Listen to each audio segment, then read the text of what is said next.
Good evening, readers and writers, and welcome to the first January 2021 edition of Page Turner Podcast. I'm your host, Kari Cooper, and with me, as always, is the great Rob Roy McCandless. Thanks, Kari. And I would like to introduce everyone to our guest author today, Maer Wilson. After a successful career being other people and later teaching others the many tricks of the trade, Maer Wilson has decided to be herself for a while, and it turns out she's a writer. And a publisher. She's actually my publisher, which means I love her doubly. She's always loved stories, especially fantasy, mystery, and sci-fi. Maer was born in the year of the dragon, and I love this, has a dragon-themed room in her home, but sadly no actual dragons in the backyard. Maer opened a small publishing house in 2014, the wonderful Alessian Press, where she is the senior partner and editor, specializing in speculative fiction. Alessian currently has over 20 authors. I'm one of those, with whose books have garnered more than a dozen awards. Wow. Maer's own books include, and I love this, her memoir, we will definitely talk about this, The Other Side of Phillip K.Dick, a look back on their 10-year friendship. Her new take on the zombie genre, Apocalypta Z. Also, and this is the books that we read, Modern Magic series, a look at what would happen if magic were to return to Earth. The series includes relics, portals, and magic. Maer, welcome to the show. Thank you so very much for having me. I appreciate it. First of all, I want to hear about this dragon-themed room you have. Well, it's my family room, but like I have a dragon table, a dragon lamp, dragons on the wall, dragons hanging from the ceiling, dragon chimes, dragon candles, dragon daggers. Wow. We're a dragon table? What's it look like? Well, it's glass table, but it's actually like a standing lamp, and it's like imagine a post that's about 3 feet tall with the dragon winding around it and up, and then the shade on top. Wow, I'm gonna probably need a picture of that, eh? I'm gonna need a picture of that. You've got a really interesting resume, Maer. Can you tell us a little bit about? It says here, after a successful career of being other people. What does that mean? That is going back into my acting, which I started when I was 5. Started performing, and then went pro after college. On stage in Southern California, and I did 3,000 performances on stage in an 8-year span with that company. And at the same time, I had started teaching as well. And then I just got burned out at 32. You know, I'd done well over 30,000 performances in my life, and I was just done. 30,000 performances. I mean, 3,000. Either way. Either way, that's a lot. By the time you were 32. Yeah. And so was that stage work? Yes, primarily. I did a little bit of TV, a little bit of film, but 95% of it was stage. Wow. So what would we know? What would young whippersnappers like Kari and myself know? Nothing. Not unless you were in. We did children's theater during the day, theater for children, and then at night we did dinner theater. And I left the company in, gosh, what was it, 86, 85, 86, around it there. Yeah. So unless you were in school, you know. Well, I 80s, was. Then I was. I was in school. Yeah, I was in school. But you were doing children's theater during the day. So, like, can you tell us a bit about that? Like, when you say children's theater, what do you mean? It's theater for children. And it was all adults. It was all professional adults. It was all actors. And we traveled around to the schools. Oh. And we did, we had plays that we did in repertory. So we had our 6 or 7 by the 6th or 7th year, and then we cycled through them. So the first year was Rumpelstiltskin, and the second one was Simpleton Golden Goose, and then we had Aladdin and Merlin and Pied Piper, and we just did them all in repertory. Plus we were the children's theater company for the city of Brea. So is this in California? Yeah, Southern California. That's really neat because you hear a lot about how actors and actresses like that are famous today say, "Oh, I got my inspiration. I saw a play, or I saw." So I wonder how many young actors and actresses you inspired with those shows. That you probably don't even know about. You went to their school, you put on this play. That's they got bitten by the acting bug. So that's really interesting. Well, thank you. It You're was welcome. fun to do at the time, but it did cause some burnout, because during the day, we did anywhere from 2 to 4 shows. And then if we were in our dinner theater mode, then we went and either had rehearsal or dinner theater after that. So that made for a long day. Oh, I couldn't imagine. So you said you stopped doing that in 1986. So Right around then, yeah. once you gave that up, what came next? I went into business, and I did that up until 1996, and I was also teaching, so I did both. And then I actually wrote something in 2000, which is a screenplay that's sitting on my hard drive somewhere. And then from that, I've always been a gamer. I've been a gamer since about 2005. And I was playing WoW with these friends of mine, World of Warcraft. Yeah. And that's where the names from Relics, the modern Magic series came from. Of course it is. I knew that I knew that I knew them. I just could not. It's my own horrible biases. Like, how could Mayor know World of Warcraft? And of course you do. Of course you. I'm so sorry. Of course they're from WoW. Well, the names aren't from the names themselves. But that's are not the inspiration. From WoW. I can see it. I can go. You keep telling the story, but I can see it now. Well, we were playing, and back then, we had a raid, and back then, everybody who had a Tauren, which Taurens were kind of cow people, everybody and their brother was calling themselves Moo something. Yep.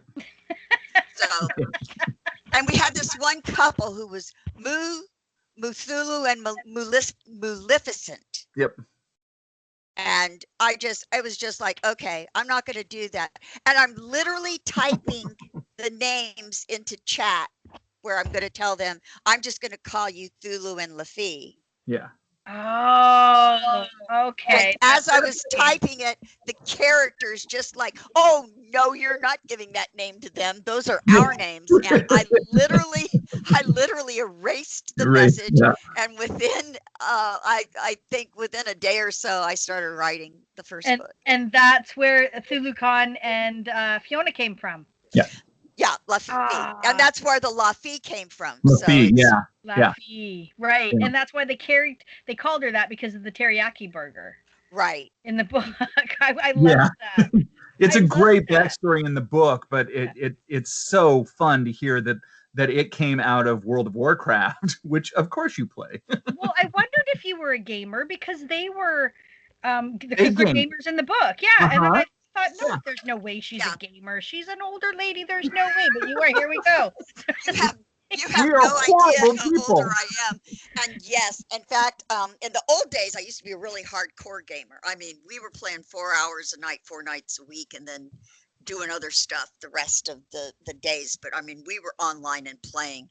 And our particular raiding guild at that time got pretty high up in the rankings. But I can't do that anymore. My hands just don't. I can't do that. For World of Warcraft, why is it so addictive? Oh, the stories, they've, especially the graphics that have come out, over the years. If you go back and you watch the evolution of the game, because they started in 2004. I came in right towards the end of the very original one, so I was there for that. Yeah, I was there for that transition into the next expansion, and I went away to Star Wars for 5 years, and then I came back to it about 5 years ago to WoW. So you still play WoW, Mayor? You still play WoW? Okay. Yes. In fact, when you texted me, I was in WoW. So Kari and I are like, well, maybe her dogs took her phone, Yeah. or I said maybe her phone fell in the toilet. Right, Did you try? No, I didn't get the phone call. I didn't get a phone call. And you're gaming. She's gaming. Yeah. So I thought it was really abrupt, and I'm like, guys, I gotta go. Oh, that's so funny. That's so funny. Do you create your own character in WoW, or do you have to pick? Yeah. Oh, Yeah. okay. So what's your character? You've got frameworks. Yeah. Frameworks. I've got all of the characters. You create a class, and you create what you want that class to be race wise. So it's not like, oh, let me pick the shoe in Monopoly. Right. You've got control over how your character looks, what race they are, and then certain races can be different classes, and then other races can't be. So I was really disappointed when the Horde got the Volterra that just came out like the last expansions. They were really cute. There's always something. So what's your character then, Maer? What's your character that you use? My main character is Aerith, and I've got several on a bunch of different servers, but this last one is because the guild I'm in is one of the mega guilds. We're in just about every game out there. If there's a game, we've got a chapter in it. And yeah, so coming back into WoW was nice because I knew people. So I moved from my old guild, and I moved my characters over into the new guild, which was a different server, and it gets a little expensive when you move too many of them. So I didn't do a lot of those. But yeah, I've got like, how many characters do I have? I think I've got like 13 or 14 in this server, but because my guild was so active on the Alliance side, I had to start all over with my character and do an Alliance instead of a Horde. So I had to move from the Horde to the Alliance, which most of your listeners are not going to understand any of this. They're going to be at a loss. I'm a little bit lost, but I saw the movie. I know this is probably Rob's probably kicking me from afar right now, but nope. Yes, I saw the movie, so I understand a little bit about like the Horde, which are the orcs or whatever, right? Right. Orcs, Tauren, trolls, Volterra. And the blood elves. They've got the blood elves. They have the really cool looking elves. Yeah, very cool. Yeah. Yeah, Maer, but the Alliance has the void elves now, so we've got really cool. That's true. The void elves are all. So this is very. Maer and I are going to start talking WoW here, but that's okay. Maer, how does this inform your writing, Maer? Oh, I don't know. It caused me to make Thulu and Lafitte gamers for sure. Yeah. It's my social outlet, especially being under quarantine, because I've been under heavy quarantine since last March, and I don't go in, but there's a couple stores I will go in, but like not Walmart. I do curbside. So yeah. So it's my social outlet as well. How much it had to do with the writing, I'm not sure how much came from gaming as an amalgamation of the gaming and the acting and the, then it just sort of segued into writing, I guess. Because like I said, I wrote that screenplay back in 2000. Well, I wrote it as a stage play musical. It sucked. So I completely dumped it and redid it as a screenplay in 2005. And then I want to say 2011 is when I wrote Relics. Mm-hmm. And then that's everything from then is just, me writing and then creating the press, which I love, which means I'm not writing hardly at all. I don't think I've written anything in like 2 or 3 years now. Yeah, it's such a balance between having time to write and having time to market your writing. Yeah, and trying to edit and publish on top of that. I'm one person. I just can't do it. Yeah. And tell us about that. Tell us about how you started up Alessian Press and why. Why did you Okay. decide to? Yeah, Yeah, Elysian Press. Yeah, and I know we Alessian. spell it incorrect, but we did that. We Okay. did that because there was an Elysian publishing company, Okay. and we wanted the name, but we didn't want to get confused with them. And even though they were defunct, we didn't want to encroach on them, so we just changed the spelling. Yeah. So Okay. that's why it's not spelled. But coming from WoW, I'm just used to people Changing changing. name. Yeah, we do Yeah. all sorts of creative things of how to spell things, DHOTT for dot, Yep. I mean, we get pretty creative with the names. So, but I was with a publisher, I was not happy, and I was learning a lot of what not to do as a publisher. And one of my close friends was an editor, an English professor, and I was teaching college at the time. I was teaching theater and public speaking. And we were talking one day, and she was just going over some of the stuff and just ranting about how badly my book had been edited. And she, I'm like, well, we could do better than this. And she just looked at me, and I looked at her, and we're like, we can do better than this. So I bought my rights back, and that company later on, it wasn't long. It was a few months later, and they ended up closing their doors. But, it's sad because I think their hearts were in the right place. They just didn't do their due diligence. They just didn't want to put the time into it. Mhm. So, and you can't just do that. If you're going to have, in my view, if you're going to have a press like that, you have got to your authors have to come first. Obviously the books too, but you've got to take care of your authors. You've got to make sure they know what are the right things to do, what are the wrong things to do. Don't, there's so much information out there that if they look at a lot of it, they like go off down the rabbit hole, literally down the rabbit hole, and you're like, this is not how that works. Mhm. So when you get a new writer, so how does it work exactly? And this is going to help the writers that listen to our show. Tell us a bit about the publishing process, and how you get these manuscripts, and how you decide who you're going to take on, and who you think you can publish, or how does that work exactly? Well, let me preface this with my first partner. She ended up getting ill, and I got a new partner by the name of David A. Gray, who is also one of my other authors. And then Joe Murphy, who has been our cover artist practically since day one, is just joined us this year as our third partner. So there's the three of us. So you keep that in mind in the background. We get queries, we get a letter, and we read the query. Usually I don't go much farther than that because I'd rather they look at them first, and then because they know what I'm going to like, what I'm not going to like.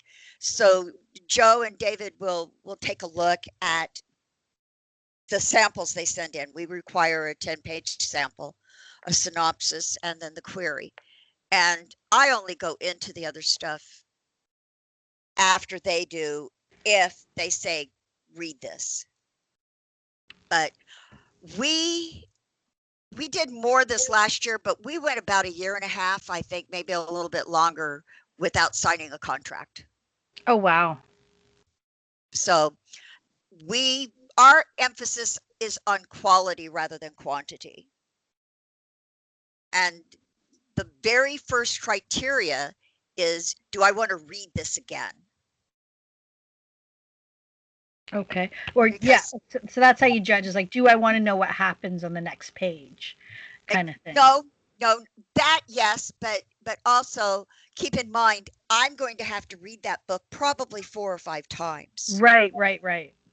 And if I don't want to read it again, it's not going to get a contract. It's just that simple. And that sounds kind of mean, but you have to draw the line somewhere. And we don't want to get really too big. We'd like our authors to get big, but we don't want the company itself necessarily to get too big and get out of hand.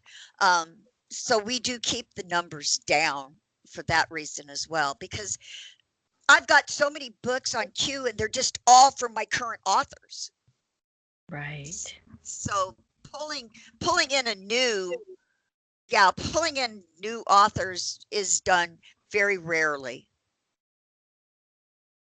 Interesting. Yeah, there's a whole business side to it that I've recently learned about, how these agents have to sell your work. And so a lot of people think that, oh, why can't I find an agent? My stuff is great. Well, it's not that maybe your stuff is great, but it's also what's going to be saleable, right?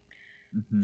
Well, but it's very rare our authors have agents. We have a couple with agents, but believe it or not, the authors had submitted on their own to us, so I don't deal with the agents at all. Right. Okay. So you cut out that middleman. Yeah, I just, you know what? I had one agent actually email me and tell me to give them a status and a copy of all the notes that I was giving to my author. And I just contacted my author and I said, you might want to tell this person to like back off, because I don't want anything to do with it. And that was my answer to the person, to the agent, was like, I suggest you talk to your client.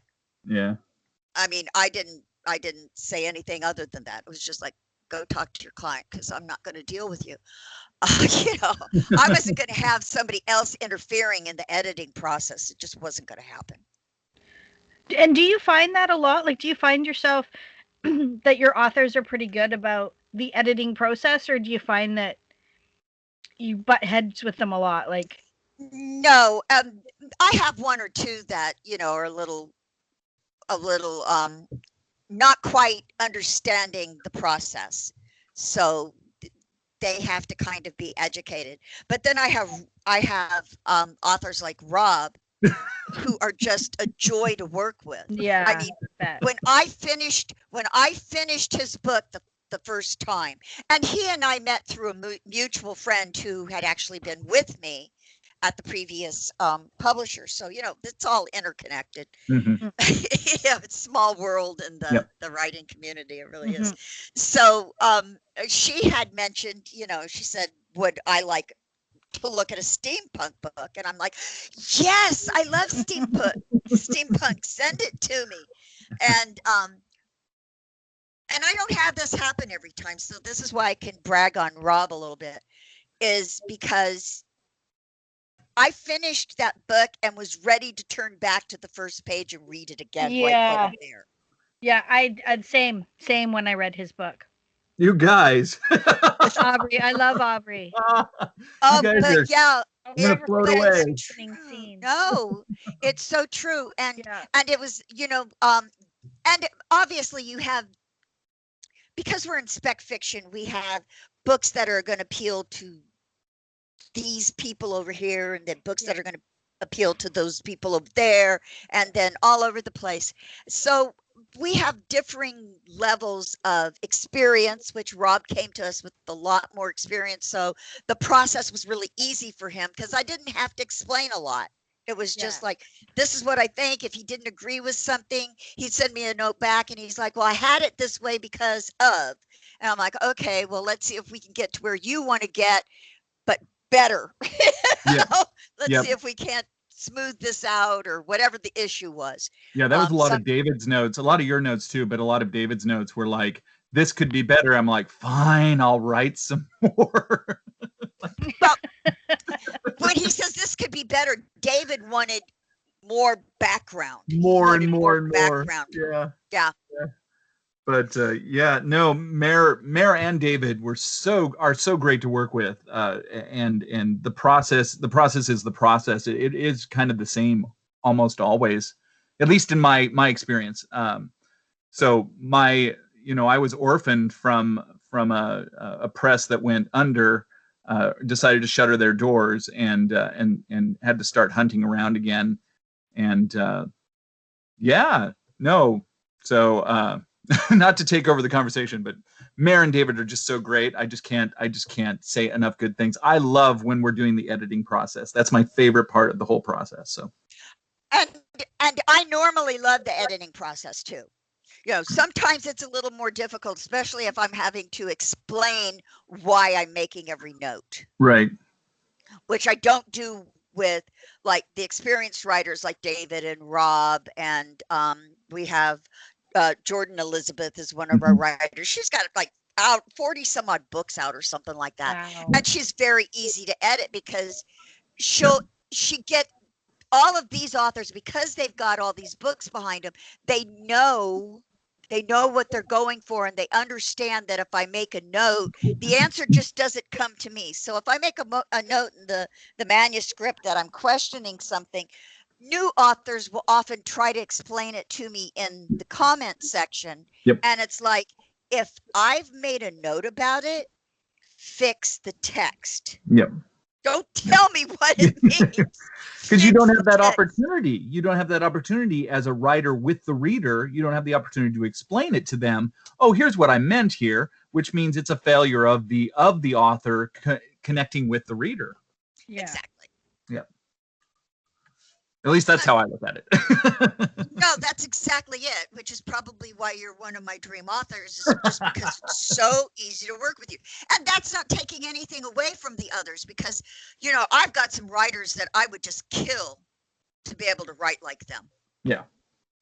I mean, my writing is hopefully entertaining, but I know for a fact that I have writers that are just superstars, that are just, I can't even imagine being able to write with like them. Rob being one of them, David being another one, Mac Little, her book Progeny. Oh my God, that book! So great. Yeah, It's so think great. Maya Yeah. Angelou and Anne Rice combined. Oh And Yeah. oh, wow. Yeah, Yeah, we should get Mac on here. Not to merit, you were great, and we really need to talk about your book, but we should get Mac on here. You will love Mac. We can. Yeah, Yeah. we'll get her. Let's Yeah. reach out to her. Name a few more. I you know, part of this, what we wanted to do was spread the word about these great little indie authors that might not otherwise, you know, get a chance to get out there. So no. okay, but Keep not naming them. necessarily indie, because they are with a press. So Mhm. True. Small press. they, Yep. they might have, like, I'm also self-published. I have my memoir out there as self-published, because obviously my press does speculative fiction. So I ran it through all the stuff, but it doesn't have the imprint. Yeah. Right. Okay. Same thing with Apocalypse Z. When I wrote it, I wanted it to come out sooner, and I didn't feel right about cutting in line to my authors. So I self-published it because it was just faster that way. Yeah. Oh, But I still had the same editing going on. I still had, you know, Yeah. the same, you know, Joe Murphy is my cover artist forever. I love him dearly. Joe's And- wonderful. Joe's Oh my great. God, he's Yeah. so wonderful to work Yeah. with. He really is. And he's also a really good editor as well. So that's why I wanted to set up the three of us, because we really meld very well, where one of us is really strong, one of us might not be as strong in that area. And so it's nice to have that even across the board. Together, we just really raised the bar, I think, for a small press. I'm very proud of the work we do. We've got over, I don't know exactly how many awards we've got. I should probably count them up, but we've got a couple of oh, that's who else you should get. S.A. Larson. She's got 2 books with us. One came to us later, so we can't take credit for the awards, but it's got like 6 awards. Now, these aren't the giant awards, but they are the very nice mid-level awards, like New England Book Festival. hey, an award's an award. Yeah, well, yeah, but you know, a little bigger is helpful. But no, they're not. You know, they don't have any Hugos or anything like that. But they've got some very, very decent Yeah. mid-level awards, which we're very, very proud of. So Carrie Reed is another one. I don't know if Carrie would come on and talk, though. You'd have to ask her. She might not. But her books, it's just like another one. They just draw you in, and you don't want to let them go, which is the whole point. Yeah. Mhm. So Let's talk a little bit about your memoir with Phillip K.Dick, if you don't mind, because No, go I ahead. love your stories. I love them. And for anybody listening who doesn't know who Phillip K. Dick is, shame on you. Uh, Wow. Kari but dropping the hammer. right, but you just never know. Phillip K. Dick is the author of a book called Do Androids Dream of Electric Sheep, among others. But Do Androids Dream of Electric Sheep was made into a movie called Blade Runner. Yep. And so, Mayor, tell us about that. You were friends with him, quite good friends, Right. from the sounds of it. Yeah, yeah. He was probably my best friend the last 10 years of his life. And I met him when I was 19. And he moved in across the hall. The way the apartments were set up, they were set up kind of facing each other. We were on the second story. So when I say hall, it's just like this little foyer type thing. But he moved in and we all became friends, and like it's all in the book. But it was really, I had not read science fiction before I met him. I read mysteries. I loved mysteries and fantasy. So I hadn't gotten into the sci-fi part of the speculative fiction genres. So he gives me his book that's got a short story in it. And I'm like, oh, well, this is very cool. And then he gives me his book, Ubik, which he said, you can't keep this one because it's my only copy. So I read it and I gave it back to him. And I go, yeah, this was fun. And then he started giving me his books, and he'd inscribe them with cool messages. So not just sign the name, I have actual messages in my books. That is so cool. That is dreamy right there. That's That the is- stuff right there, right? Yeah. Phillip K. Yeah. Dick, inscribed books with personal messages because you lived across the hall from him. Yeah. Yeah. Well, I lived in the beginning, the Yeah, first probably, God, I don't know, 5-6 months. Yeah. And then after that, it was just a matter of we've stayed friends, and that group also included Tim Powers, the author. Yep. Tim Powers. Yep. And James P. Blaylock was friends of theirs. He and I didn't connect as often as I did with the others in the beginning, probably because by then I was into the theater company. I was working a zillion hours, so we were keeping in touch on the phone, get together every now and then. I'd pop in and see Tim over where he worked, and that was about it. But then later, like I want to say 79, 80, Phil and I especially got in touch a lot more. Yeah. We stayed in touch, but even more so from about 79 on to when he died in 1982. Yeah. I still love how you just rattle off these names. Yeah.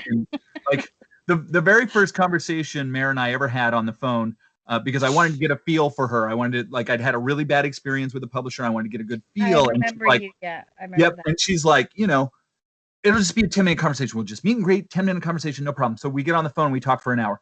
And during that, Mayor goes, you know what? We're gonna get Tim, or we're gonna get Jim. Tim or Jim will give us a quote for your book. Tim or Jim. And I'm like, who are these Tim and Jim? She says them like I should know them. And then I'm like, Mayor, you don't mean James Blaylock? Oh yeah, Jim. Yeah, he's a friend. And I'm like, oh my God, I'm signing with you now. And he did. And I did. He did. Jim did give us Jim.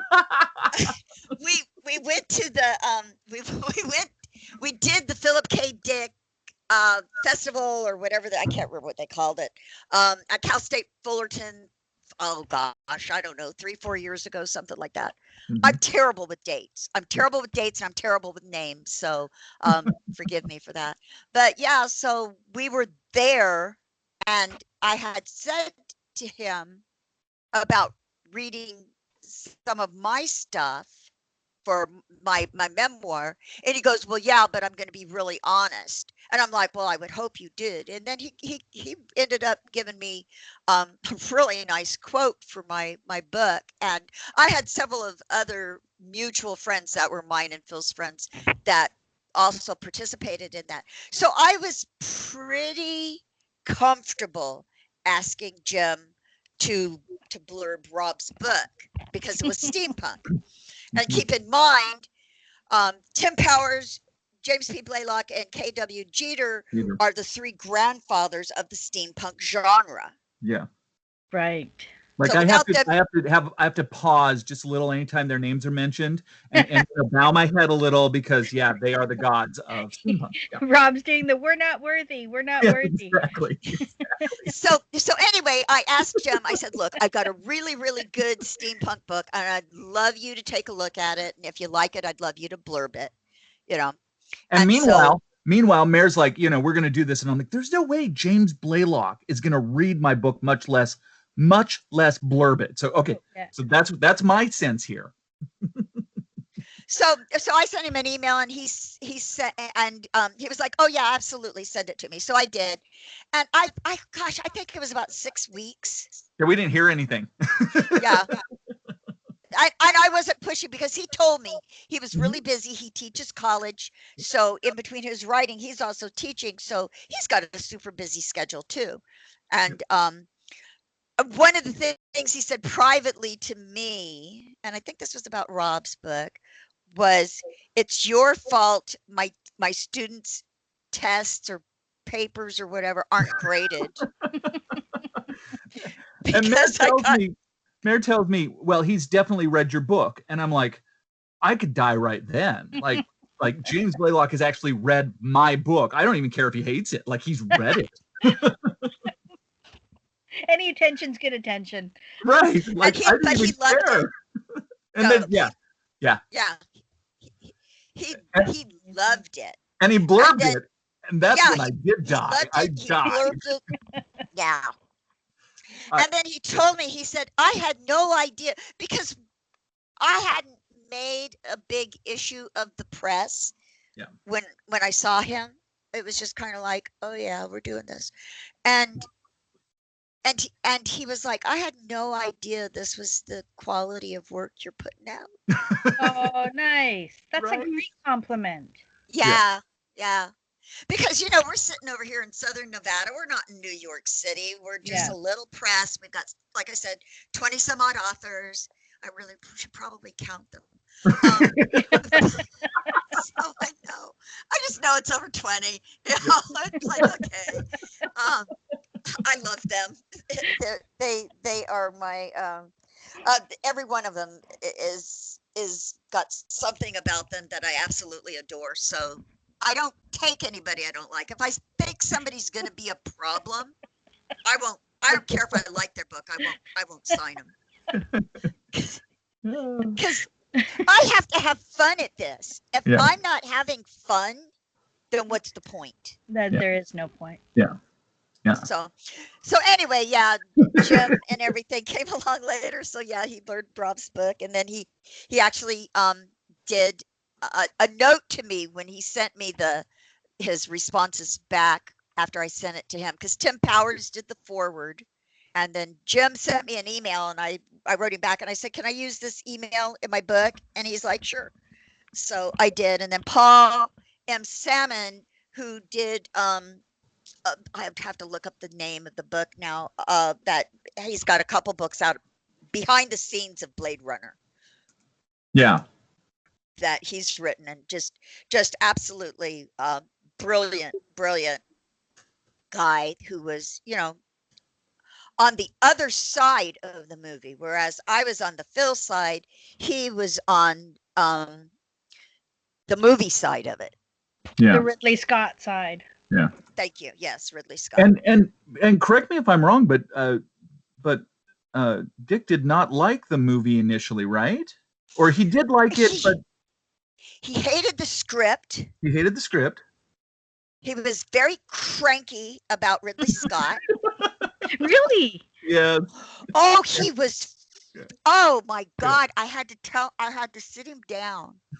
Well, as much as one could sit Phil down, because he liked to pace, so he was hardly ever sitting. He was always pacing. And I was like, he's like, and they've got this guy, Ridley Scott. And I'm like, that's great. He goes, and they're going to use this other guy, Harrison Ford. Who the hell even knows who he is? And I'm like, oh my God, how can you not know who these people are? And so Yep. I'm like, we need to have a come to Jesus meeting here because you do not want to blow this. But he'd already gone out and insulted Ridley in a TV Guide interview. I think it was a TV Yeah. Guide interview. Yeah, it like And very famously, like it wasn't really a common thing for an author to really like undercut the movie that was coming out, and so it like very famously was upset about Ridley Scott. Yeah. oh yeah, he didn't pull any punches. No. They said, well, you must be really excited to be working with Ridley Scott or something like that. And his answer is why. Yeah. A monster movie is a monster movie. And I mean, he was completely dismissive of Alien, just Yeah. completely Yeah. dismissive. And I was just like, okay, you need to stop right now. You need to understand. And I finally got him calmed down enough to where he was not as bad. And then when we saw because he never saw the finished movie. Oh, that was my next question. Yeah, he never saw it. And we had a kiss and make up is what I call it. The kiss and make up meeting between him and Ridley Scott up in Hollywood. And they showed us, we toured like all the miniatures and stuff like that. Met all the people, the technical people whose names, I can't remember names. I so suck. And then they showed us about 20 minutes of the special effects from the film, beginning with, that opening shot that comes in over the city with all the flames coming up and everything. And Phil just turned to him at the end of that. He's like, how did you get inside my head? So he was very nice about it after that. So he liked it when he saw some of it. He was, the special effects blew him away. So what do you, and this, I've been dying to ask this question since I found out I was going to be interviewing you and talking about Phillip K.Dick. Did you guys watch The Man in the High Castle? No, Phil died in 1982. 82, yeah. Right. But no. I mean, did you guys watch it? I did know I? he didn't watch it. Yeah, no, I watched a little bit of it. Yeah. Okay. And I don't even know if I read Man in the High Castle. I never read it either. Rob, did you? No, I haven't read it. I want to wait until they're done, and then I want to go back and read it. But Right, I did read. I have read. We Can Remember For You Wholesale, which is Total Recall, and Right. I have read. I think they're both called The Paycheck, aren't they? I'm not sure. I'm got not Total sure. Recall. He's got a ton of films. Like Screamer is one of his. Scanner Darkly. Scanner Darkly. Yeah. Paycheck it's the same short story. Paycheck, and Minority then there's also Report. Minority Report. Yeah. There's a ton of films. It's crazy how many films are based on his work. And some brilliant work out there. The only one I have an issue with is Total Recall because they haven't done it right. They've done it twice and they haven't done it right. They haven't done it. Incredibly different. It's not even a little different. With Philip having written all this dystopian, sort of bleak, futuristic work, what do you think he would have thought of the Trump administration? Oh, yeah. Oh, God. Especially with what happened in America this past week. He would have been horrified. He would have just been horrified. I can't even think of what reaction he would have, except for he'd get very, very depressed. He would really become a basket case, I think, if he had seen all this crap. Yeah, no, he just he would have been really unhappy about that. Because it's almost like something out of some sort of dystopian novel, I think, just having this, what's been going on. Yeah. In America. It's not a future I think anybody could have predicted. It just seems like fiction. Exactly. And he had this sense, because he had told me that the world was going to end on April 1st in 1982. Okay. And we were getting ready to go to Europe for 5 to 6 weeks because he was going to be guest of honor over at the Mets science fiction convention in France, and we were going to go to England, and we were going to go a couple other places, and then we were going to end up in New York City in time for the premiere. Mm-hmm. So when he's like, why are we making all these plans if the world is going to end on April 1st? Please explain this to me. Mm-hmm. Right. Legit. Yeah. Well, And then I just get a about glare. I would get the glare, the look, like she's doing it again, because I was so young when I met him. I didn't know who he was. I just finished doing a show with on Ray Bradbury's world premiere for Dandelion Wine Mm-hmm. at Cal State Fullerton, and my roommate and I had picked Ray up in Hollywood because he didn't drive, so you had to go pick him up and schlep him down to the college. And so we did that a number of times, and so we got to hang out with him a little bit.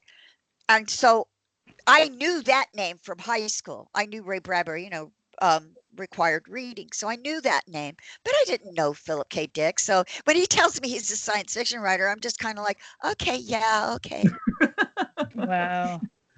And I just was. Go ahead. I was never impressed, and I think that helped keep him grounded, because I started out not impressed, and even though as time went on, I actually became more impressed, and I never let him know it.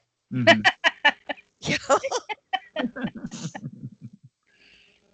No, oh my gosh, Maer, you have such great stories. So everybody listening, you should definitely buy Relics. We didn't get to talk about it too much, but it is great. That's the World of Warcraft that the characters are based on. Everybody should go out and buy Maer's book about Phillip K.Dick. That's a wonderful book. It's on my reading list for certain. I know a bunch of these stories just from talking with Maer, but definitely. And Kari, do you have any last questions for Maer?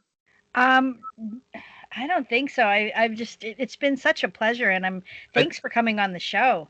I think we could talk with you for hours. Well, that's a lovely compliment. Thank you so much for saying that, because it means a lot. So, Kari, if you want to mention our sponsor at this point. Yes, absolutely. And thank you again, Maer, for coming on the show. I'd like to give a quick shout out to our sponsor, Goodwin's Greenhouse Supply and Service. And Happy New Year, everybody. May 2021 be way better than 2020, that's for sure. Fingers crossed, definitely, for 2021. Didn't start out great, but it can only get better. That's right. And good night to everybody. And until next time, keep reading.